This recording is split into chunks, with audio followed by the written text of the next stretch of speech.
மாதா தொலைக்காட்சி அன்புள்ளங்கள் அனைவருக்கும் அன்பான வாழ்த்துகளும் வணக்கங்களும். நம்மால் நேற்றைய நாளை சரி செய்ய முடியாது, ஆனால் நாளைய நாளை உருவாக்க முடியும் என்ற இந்த சிந்தனையுடன் இன்றைய வந்ததும் தந்ததும் நிகழ்ச்சி வாயிலாக உங்களை சந்திப்பதில் நான் பெருமகிழ்ச்சி அடைகின்றேன். அன்பர்களே, மாதா தொலைக்காட்சியில் பணியாற்றக்கூடிய எங்கள் ஒவ்வொருவருக்கும் நாள்தோறும் உற்சாகத்தையும் உத்வேகத்தையும் கொடுத்து கொண்டிருப்பது மாதா தொலைக்காட்சி நிகழ்ச்சிகள் குறித்தும், நிகழ்ச்சிகள் வாயிலாக நீங்கள் பெற்றுக்கொண்ட நன்மைகள் குறித்தும் நீங்கள் தொடர்ந்து எழுதி அனுப்பி கொண்டிருக்கும் உங்களுடைய கடித கருத்துக்களே ஆகும். அந்த வகையில் இந்த வாரமும் உங்களுடைய கடித கருத்துக்களை கலந்து ஆலோசித்து உங்களோடு இணைந்து உரையாடுவதற்கு இன்று நம்முடைய நிகழ்ச்சிக்கு வருகை தந்திருக்கும் நம் பாசத்திற்குரிய அன்பவர் தந்தை டேவிட் ஆரோக்கியம் அவர்களை உங்கள் அனைவரின் சார்பாக நிகழ்ச்சிக்கு அன்புடன் வரவேற்கின்றேன். வணக்கம் ஃபாதர்.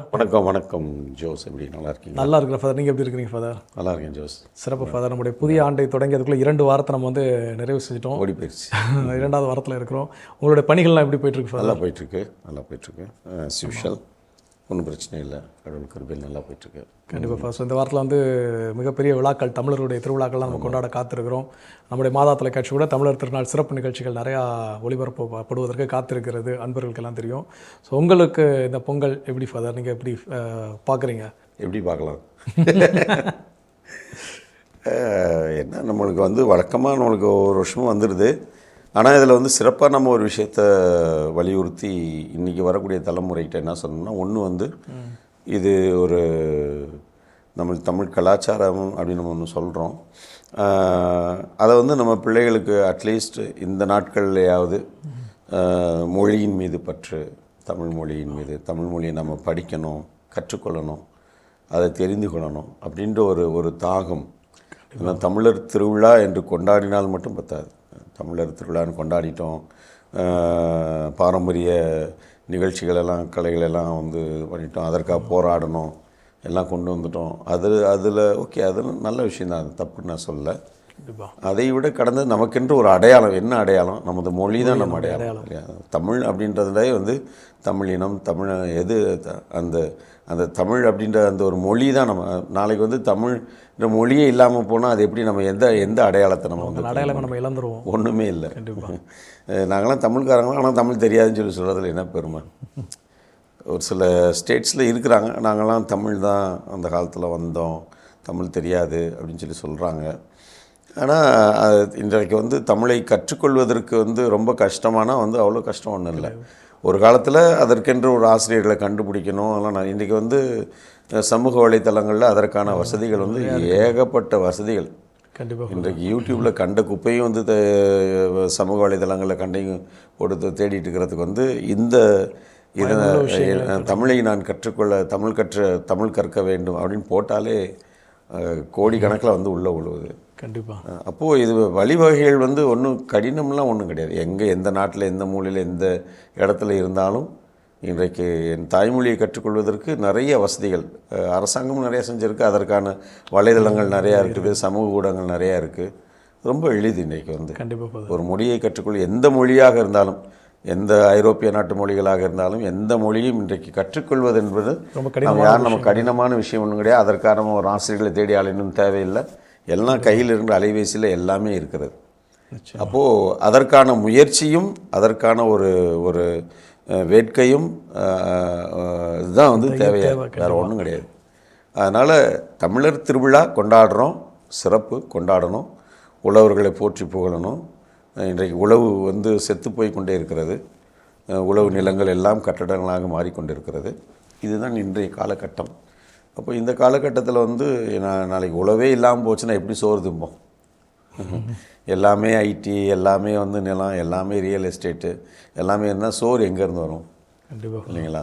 அப்போ இவைகளையெல்லாம் நாம் அதற்கான ஒரு நாட்களாகவும் இதை பார்க்க வேண்டும். வெறும் கொண்டாட்டம், பொங்கல் வச்சோம், இது காளைகளை அடக்கணும், கரும்பு தின்னோம், மஞ்சளை தொங்க விட்டோம், இதெல்லாம் ரைட்டு. வெறும் சடங்கா மட்டும் இருந்தது. அதையும் கடந்து இது ஒரு சில காரியங்களை உணர்த்துகிறது என்று சொன்னால், அதை நம்ம உணராமல் சும்மா தெரிஞ்சோம்னா நமக்கு நாமே அழிவை தேடிக்கொள்கிறோம் தான் அர்த்தம். நிச்சயமாக தான். கண்டிப்பாக தமிழர் புத்தாண்டு, தமிழர் திருநாள் அப்படி நம்ம கொண்டாடுவது வெறும் சடங்காக மட்டும் இருந்து விடாமல், நிச்சயமாக நீங்கள் சொன்ன ஒரு விஷயத்தை நிகழ்ச்சி பார்க்கக்கூடிய அன்பர்கள் ஒவ்வொருவரும் கண்டிப்பாக சிந்தித்து பார்க்க வேண்டும். இன்றைய நாள் வெறும் ஒரு நாள் கொண்டாட்டமாக இல்லாமல் நம்முடைய தமிழ் மொழியின் அடையாளத்தையும், தமிழ் மொழியின் மகத்துவத்தையும் நம்முடைய குழந்தைகளுக்கு எழுத படிக்க கற்றுக் கொடுக்கிறது ரொம்ப ரொம்ப முக்கியம். ஸோ அது இந்த நாளில் நம்ம ஒரு உறுதிமொழி எடுத்துக்கோம் ஃபாதர், நிச்சயமாக. ஸோ மகிழ்ச்சியோடு அப்படியே நம்ம கடிதங்களுக்குள்ளே போகலாம். ஸோ எனக்கான முதல் கடிதம் அமளி அப்படிங்கிறவங்க தேவக்கோட்டையிலேருந்து எழுதியிருக்கிறாங்க. முதல் கடிதம் நினைக்கிறேன். எனது அன்பிற்கும் பாசத்திற்கும் உரிய தந்தை டேவிட் அவர்களுக்கும் அவருடன் உடன் பயணிக்கும் அனைத்து தந்தையருக்கும் இருபால் பணியாளர்களுக்கும் எனது இனிய வணக்கங்களும் வாழ்த்துகளும். தந்தையே, தாங்களும் தந்தை அடைக்கலமும் நமது தொலைக்காட்சிக்காக வெளிநாட்டிற்கு சென்று நலமே திரும்பி வந்ததற்கு இறைவனுக்கு நன்றி. தினமும் நீங்கள் திரும்பி வரும் வரை பக்தியோடு ஜெபித்தோம். தமிழன் என்று சொல்லடா, தலை நிமிர்ந்து நில்லடா என்பதற்கு ஏற்ப நமது டிவியை பற்றி ரோமில் நடக்கும் கூட்டத்தில் பேசச் செல்லும் தங்களை மிகுந்த மகிழ்ச்சியுடன் இப்பொழுதே வாழ்த்துகிறேன். சென்று வாருங்கள், வென்று வாருங்கள். தந்தையே, 2-3 பேர் ஒருமித்து ஜெபித்தாலே நம் ஆண்டவர் அருளை அருள்வார்.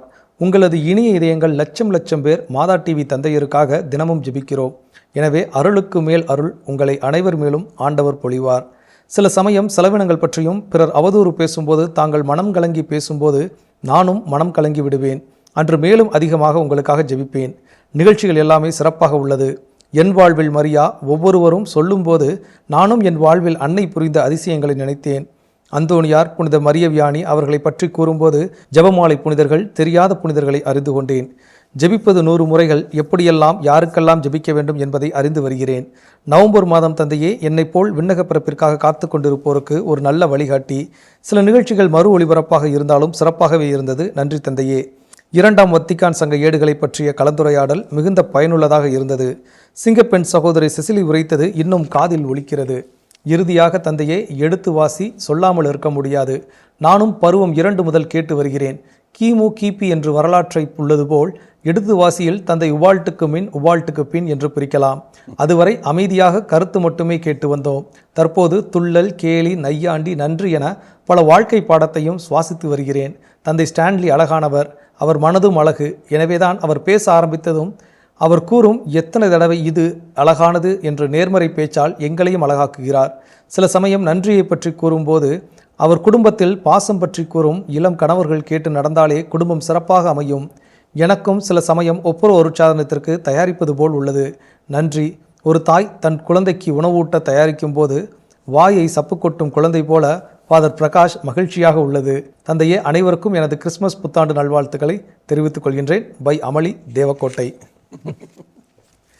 தயவுசெய்து இந்த கடிதத்தை எல்லாருக்கும் ஒரு தடவை வாசித்து காட்டுங்கப்பா. கண்டிப்பாக ஃபாதர். ஃபாதர்ஸ்க்கும் சரி, எல்லாருக்கும். இது எப்படி சொல்கிறது, இந்த மாதிரி கடிதங்கள்லாம் வாழ்க்கையில் நம்மளுக்கெல்லாம் கிடைக்கிறதுக்கு வரணும் அப்படின்னா அதுக்கு நம்ம ஏதாவது புண்ணியம் பண்ணியிருக்கணும்.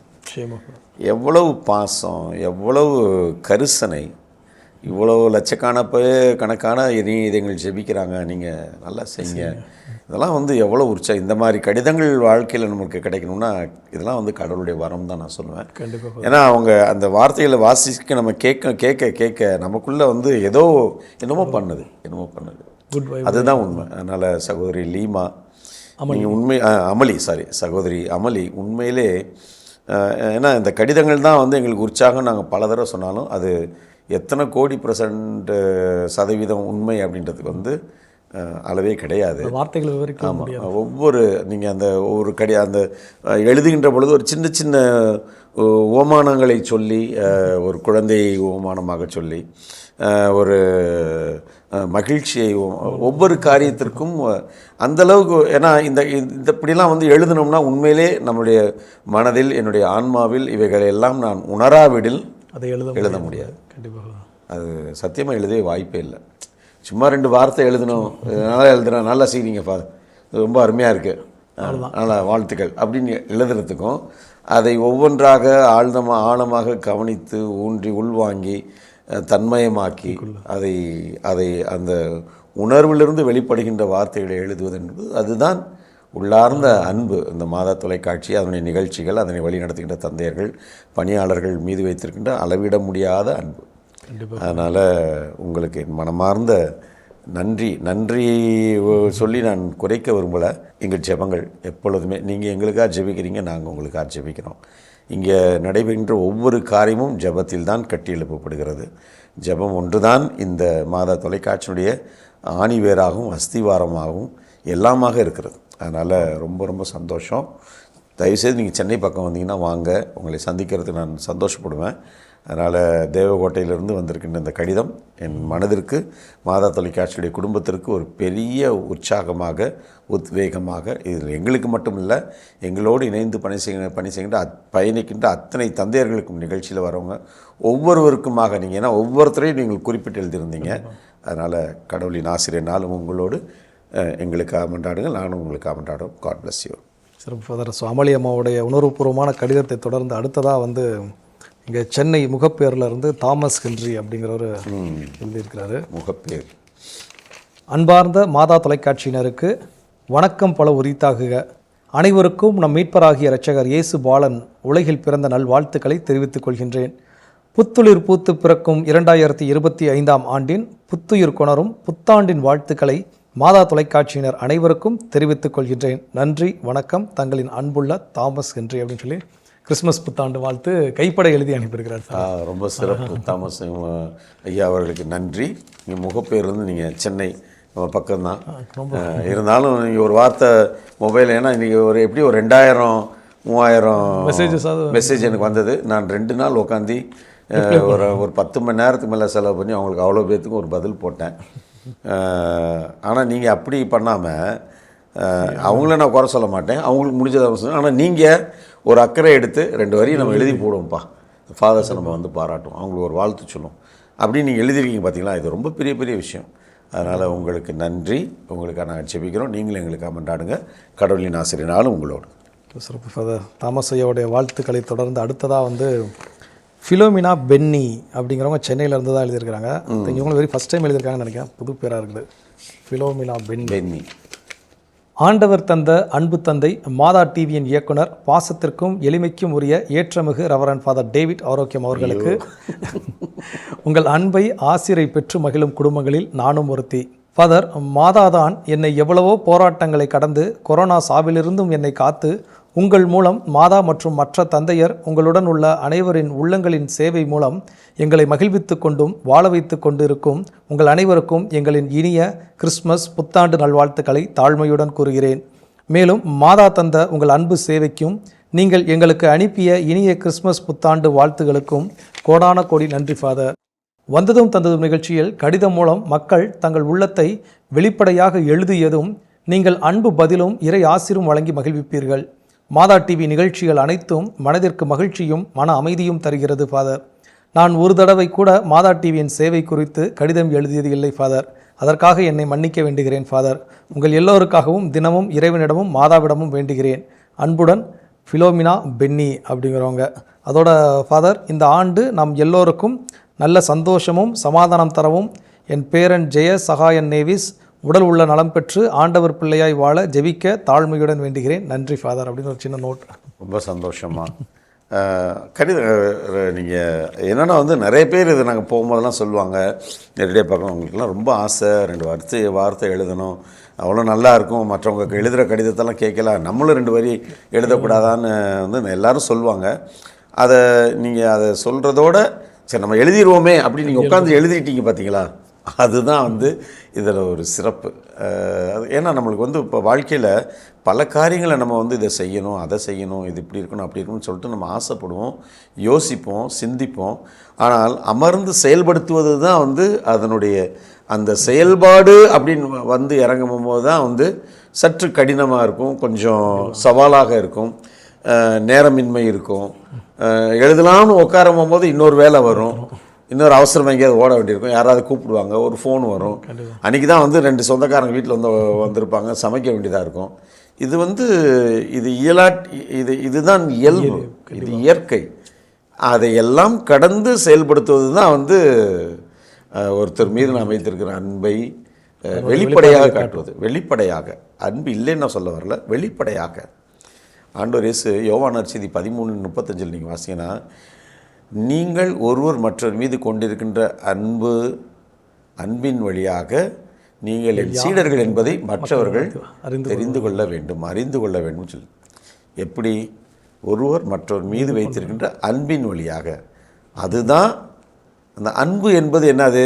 சும்மா சொல்கிறதா? நான் ஐ லவ் யூ, நான் உன்னை காதலிக்கிறேன், நான் உன்னை அன்பு செய்கிறேன், உன் மேலே பாசம் வச்சுருக்கிறேன், நேசம் வச்சுருக்கேன், சும்மா வாயில் சொல்கிறதா? இந்த வாயில் வடை சுடுறதில்ல, அது செயலில் காட்டுவது. கண்டிப்பாக. மன்னிக்கிறதில்ல, ஏற்றுக்கிறதில்ல, பகிர்ந்து கொடுப்பதில்ல, அவர்களை வரவேற்பதில்ல. இது மாதிரியான செயல்களில் தான் வந்து அந்த அன்பை வெளிப்படுத்த முடியும். இரக்கச் செயல்களின் வழியாக தான் அதை வெளிப்படுத்த முடியும். அதை வெளிப்படுத்துவது தான் ஒரு சீடத்துவத்தினுடைய சாட்சியமாக இருக்க முடியும் இல்லைங்களா? அதுதான். இது எப்படி மாதாட்டி மேலே நான் லவ் பண்ணுறேன்னு எப்படி சொல்ல முடியும்? சொல்லலாம். அதையும் கடந்து அதை ஒரு கடிதத்தின் வழியாக வெளிப்படுத்தும் போது தான் வந்து இன்னும் அதை கேட்கும் போது நம்மளுக்கு கண்ணில் தண்ணி வருது, ஒரு உணர்வு பொங்குது, இன்னும் நிறைய வேலை செய்யணும்னு தோணுது, இன்னும் என்னென்னலாம் பண்ணணும்னு வந்து யோசிக்க வைக்குது. பார்த்தீங்களா எவ்வளோ காரியங்கள், ஒரு கடிதம் எவ்வளோ காரியங்களை வந்து செய்ய வைக்குது பார்த்தீங்களா? அதுதான் அந்த கடிதத்திற்கின்ற ஒரு பெரிய வல்லமை, ஒரு வெளிப்படையான ஒரு அன்பு. அதனால் இதை நீங்கள் நிறைவேற்றிட்டீங்க. பென்னி அம்மாவுக்கு வாழ்த்துக்கள். உங்களுக்காக, உங்கள் பேரனுக்காக, உங்கள் குடும்பத்தில் ஒவ்வொருவருக்காக நாங்கள் ஜெபிக்கிறோம். நீங்களும் எங்களுக்காக கொண்டாடுங்க. கடவுளின் ஆசிரியனால் உங்களோடு. கண்டிப்பாக. ஸோ பென்னி அம்மாவுடைய கடிதத்தை தொடர்ந்து அடுத்து நம்முடைய வந்தவனுடைய ரெகுலர் திருக்கோவிலூர், நம்ம திருக்கோவிலூர் அக்கா லூர்து அம்மா. கிறிஸ்துவுக்குள் எனக்கு மிகவும் பிரியமான அருட்தந்தை அவர்களுக்கு, மாற்றம் எளிதானது அல்ல, ஆனால் மாற்றம் வளர்ச்சிக்கு மிகவும் அவசியம் என்பதற்கு ஏற்ப வளர்ச்சியை நோக்கி பல மாற்றங்களோடு முன்னேறி கொண்டிருக்கும் நமது தொலைக்காட்சிக்கு விளைக்கும் தாங்கள் உட்பட அனைவருக்கும் புத்தாண்டு வாழ்த்துக்களை கூறி இவ்வருடத்தின் முதல் கடிதத்தை எழுத ஆசிக்கிறேன். நன்றி. இவ்வருடத்தின் கிறிஸ்துமஸ் கீதங்கள், ஒளிபரப்பான நிகழ்ச்சிகள், பல மண்டலங்களிலிருந்து ஒளிபரப்பான பாடல்கள் மிகவும் அருமை தந்தையே. நற்கருணை ஆசிரில் தந்தையரின் தியான சிந்தனைகள், பாடப்பட்ட பாடல்கள் அனைத்தும் இறை பிரசனத்தை உணர வைத்தது. நமது தொலைக்காட்சி நிகழ்ச்சிகள் நிஜத்தில் சிறந்த ஆன்ம சோதனையை, குடும்ப சூழ்நிலையில் வரும் கடின சூழ்நிலைகளை எதிர்கொள்ள உதவுகிறது. மன்னிக்கும் மனநிலை குறைவாக இருந்த சூழலில் என்னால் இறை தூண்டுதலுடன் எழுத முடியாமல் போனது குறித்து மனஸ்தாபப்பட வைக்கும் ஒரு வல்லமையை நற்கருணை ஆசிரியின் போது உணர்ந்ததை ஒரு சாட்சியாக எழுதுகிறேன். 17/12/24 அன்று புத்தகம் பேசுகிறது பகுதியில் அருட்பணி ஒய்ஸ்லின் சேவியர் அவர்கள் சிறிதினும் பெரிது என்ற 40 கட்டுரைகள் அடங்கிய புத்தகம் பற்றிய விளக்கம் சிறப்பு. தமிழ் மொழியை போற்றும் நோக்குடன் தமிழ் படித்தவர் தாழ்ந்தவர் அல்ல, ஆங்கிலம் படித்தவர் அறிவாளியும் அல்ல என்றதும், பெண்ணை பற்றிய பகுதியில் களிமண்ணிலிருந்து படைக்கப்பட்ட ஆண் பலவீனமானவன், அவனது எலும்பிலிருந்து படைக்கப்பட்ட பெண் வலிமையோடு படைக்கப்பட்டவள் என்றதும், குழந்தை வளர்ப்பை பற்றி குறிப்பிடுகையில் ஆசிரியர்கள் குழந்தைகளிடம் வித்தியாசமான வார்த்தைகளை பேசக்கூடாது, ஆசிரியர் உயர்ந்த வார்த்தைகளை பேசும்போது அது மாணவரை உயர்ந்த இடத்திற்கு கொண்டு செல்லும், பெற்றோருக்கும் இது பொருந்தும் என்றதும், தவக்காலத்தை பற்றி எழுதுகையில் தவக்கால தவம் நம்மை திருத்தி இருக்கிறதா என்று பல சிந்தனை சிதறல்கள் அசைபோட வைத்தது. 19/12/24 அன்று தாட்டிப்பத்ரி ஞானம்மா அவர்களின் 150வது ஜூபிலி ஆண்டு கொண்டாட்ட திருப்பலி ஆயர் ஜார்ஜ் அவர்களின் தலைமையில் சிறப்பாக இருந்தது. இந்த அன்னையின் 5 மகன்களில் 4 பேர் அருட்பணியாளர்கள் என்றும், பழைய மற்றும் புதிய ஏற்பாட்டில் 56 முறை விதவை பற்றிய வார்த்தைகள் வந்துள்ளதை ஆயர் குறிப்பிட்டது புதிய தகவல்.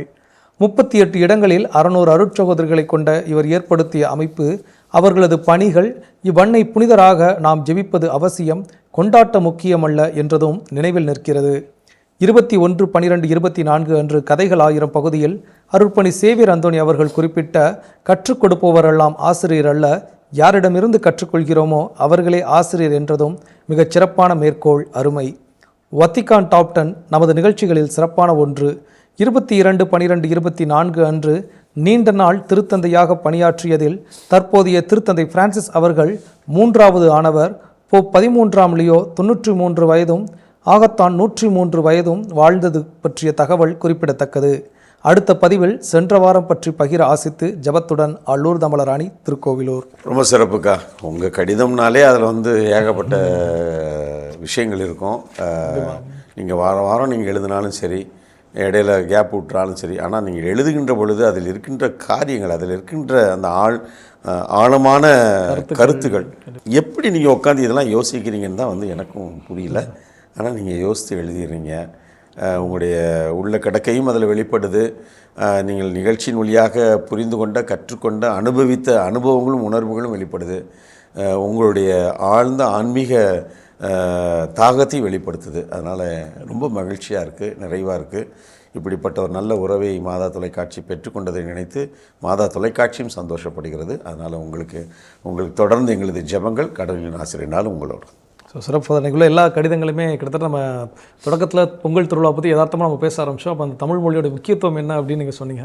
ஸோ இன்றைக்கி 2 கடிதங்களில் அதை மையப்படுத்திய சில விஷயங்கள், குறிப்பாக நம்ம லூர் தமிழராணி அம்மாலாம் அந்த அழகான சென்டென்ஸ் மேக்கிங் அழகாக இருந்துச்சு. அந்த வரிகள், தமிழ் படித்தவரெல்லாம் தாழ்ந்தவரல்ல, ஆங்கிலம் படித்தவர் அறிவாளியும் அல்ல அப்படின்னு சொல்லி. ஆமாம், உண்மைதான். அதாவது அப்படி இன்றைக்கு நம்மள்ட்ட இருக்கக்கூடிய தமிழ் இலக்கியங்களை நம்ம அதை எத்தனை ஆயிரம் ஆண்டுகளுக்கு முன்னால் அவ்வளவு சிந்தனைகளை இன்றைக்கு இந்த திருக்குறளை ஒன்றும் வேண்டாம், எல்லாரும் தெரிஞ்ச திருக்குறளை எடுத்துக்கோங்க. எத்தனை ஆயிரம் ஆண்டுகளுக்கு முன்னால் எழுதப்பட்டது, இன்றைக்கும் நடைமுறைக்கு சாத்தியமாகின்ற எத்தனை காரியங்களை அதை சொல்லி தருகிறது. கண்டிப்பாக. எப்பொருளாயினும் அப்பொருள் மெய்ப்பொருள் காண்பது தான் அறிவு, இல்லையா? நிச்சயமா. யார் யார் வாய் கேட்பினும் எவன் வேணாலும் சொல்லலாம். அவன் சொல்கிறான் அவனா பெரியாளா அப்படின்லாம் இல்லை. அவர்கள் சொல்வதில் என்ன மெய்ப்பொருள் இருக்கிறது, அது எது என் வாழ்க்கைக்கு சரியாக இருக்கிறது, அது உண்மையிலேயே அறத்தோடு இருக்கிறது என்று அதை கண்டுபிடித்து வாழ்வதுதான் ஞானம், அறிவு என்று சொல்கிறார். இது இன்னும் எத்தனை ஆயிரம் ஆண்டுகள் வந்தாலும் இந்த இந்த இந்த குறளுக்கு இது வாழ்க்கையோடு பொருந்தாதுன்னு யாராவது சொல்ல முடியுமா? வாய்ப்பே கிடையாது. எல்லா காலகட்டத்திற்கும் பொருந்தும். நன்றி மறப்பது நன்றல்லது அன்றே மறப்பது நன்று. இதெல்லாம் யாராவது தப்புன்னு சொல்லுவாங்க. எவனா நன்றி மறந்தான், அவனா நன்றி மறந்தவங்க நம்ம திட்டுறோம், இல்லையா? கண்டிப்பாக. நன்மை இல்லாதது, நன்றி இல்லாதது அன்றைக்கே மறந்துடுங்க. அதை திரும்ப வாழ்க்கை ஃபுல்லாக சொல்லி காமிச்சு அவங்க அவ்வளோ மோசமானவங்க அப்படின்லாம் சொல்லாதீங்க. நீங்கள் நல்லது செஞ்சீங்க, அவங்க உங்களை அவங்க மறந்துட்டாங்க, அங்கீகரிக்கலன்னா அதை பற்றி நீங்கள் கவலைப்பட வேண்டிய தேவை அப்போவே விட்டுருங்க. அதை தூக்கிக்கிட்டே தெரியாதீங்க, அசை போடாதீங்க, விட்டுருங்க. இதெல்லாம் எத்தனை ஆயிரம் ஆண்டுகள் இன்னும் வந்தாலும் அது அன்றைக்கு அந்த காலகட்டத்திற்கு தேவையான காரியத்தை நல்லது ஒரு விழுமியத்தை அது கற்றுத்தருகிறது. கண்டிப்பாக. இதுதான் நம்முடைய தமிழ் மொழியினுடைய சிறப்பு, தமிழ் இலக்கியத்தினுடைய சிறப்பே அதுதான். அதனால் நமது தாய்மொழியை கற்போம், நமது வாழ்வை உயர்த்துவோம், நமது ஞானத்தை நாம் பெருக்கிக் கொள்வோம். இதற்கு நம்ம தாய்மொழிக்கு அவ்வளவு சிறப்பு இருக்கிறது என்பதை நாம் உணர்ந்தாலே வருகின்ற பொங்கல் திருநாட்கொண்டாட்டங்கள் உண்மையிலேயே ஒரு அர்த்தமுள்ள கொண்டாட்டமாக இருக்கும் என்பதில் எனக்கு எந்த விதமான ஐயப்பாடும் இல்லை. நிச்சயமாக. ஸோ அன்றைக்கி மன நிறைவை தரக்கூடிய கடிதங்கள், மன நிறைவை தரக்கூடிய பகிர்வுகள். ஸோ பொங்கல் வெறும் ஒரு சடங்காக, ஒரு திருவிழா கொண்டாட்டமாக இல்லாமல் அதற்கான ஒரு ப்ரிப்பரேஷனாகவே இன்றைக்கி நம்முடைய வந்ததும் தந்ததும் நிகழ்ச்சி அமைஞ்சிருக்குது அப்படின்னு தான் நான் பார்க்குறேன். ரொம்ப மகிழ்ச்சி ஃபாதர். ஸோ நிறைவாக ஒரு சின்ன ஜபத்தோடு நம்ம நிகழ்ச்சி நிறைவு. இனி இதயங்களே, மாதா தொலைக்காட்சியுடைய பணிகளுக்காக உங்களது ஜபங்கள் என்றும் எங்களுக்கு அவசியமாக இருக்கிறது. உங்களது ஜபங்களோடு கூடிய உங்களது பொருளாதார உதவிகள், சின்ன சின்ன உதவிகள், உங்களால் முடிந்தது, உங்கள் குடும்பத்தால் இயன்றது, மாதம் ஒரு முறை அதற்கான பல வழிவகைகள் இருக்கிறது. அருட்தந்தை அடைக்கலம் அவருடைய குரலிலே மிக அழகாக 6 வழிமுறைகளை அவர் கற்றுத்தருகிறார். வங்கியின் வழியாகவோ அல்லது உங்களது அலைபேசியின் வழியாகவோ அல்லது செக் வழியாகவோ இல்லாது வங்கியில் ஸ்டாண்டிங் இன்ஸ்ட்ரக்ஷன் ஃபார்ம் அதன் வழியாகவோ இல்லை நேரடியாக கொடுப்பதன் வழியாகவோ இவ்வாறு பல வழிவகைகள் இருக்கிறது. அதில் ஏதாவது ஒன்றை உங்களுக்கு வசதியானதை தெரிந்து கொண்டு நீங்கள் உங்களால் இயன்றதை நீங்கள் செய்வது, கடவுளுடைய இறையாட்சியுடைய விழுமியங்களை மக்களிடத்தில் கொண்டு செல்வதற்கு உங்களின் பங்கை நீங்கள் செய்கிறீர்கள் என்பது தான் அதற்கு அர்த்தம். நீங்களும் அதில் பங்கெடுக்கிறீர்கள். எனவே அந்த கருத்தை நீங்கள் மனதில் உள்வாங்கிக் கொள்ள முடியாது எங்கள் அன்போடு வேண்டுகிறேன். கண்களை மூடி மன்றாடுவோம். எங்கள் அன்பை உருவான இயேசுவே, இந்த நாட்களுக்காக நன்றி கூறுகிறோம்.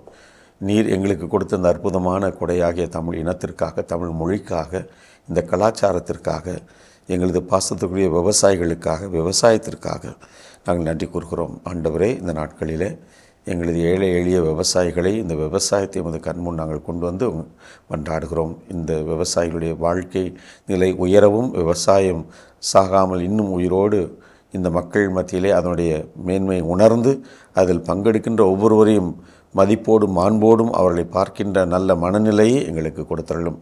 எங்கள் அன்பு அன்னையே, ஆரோக்கியத்தாயே, எங்களுக்காக பரிந்து பேசுங்களம்மா.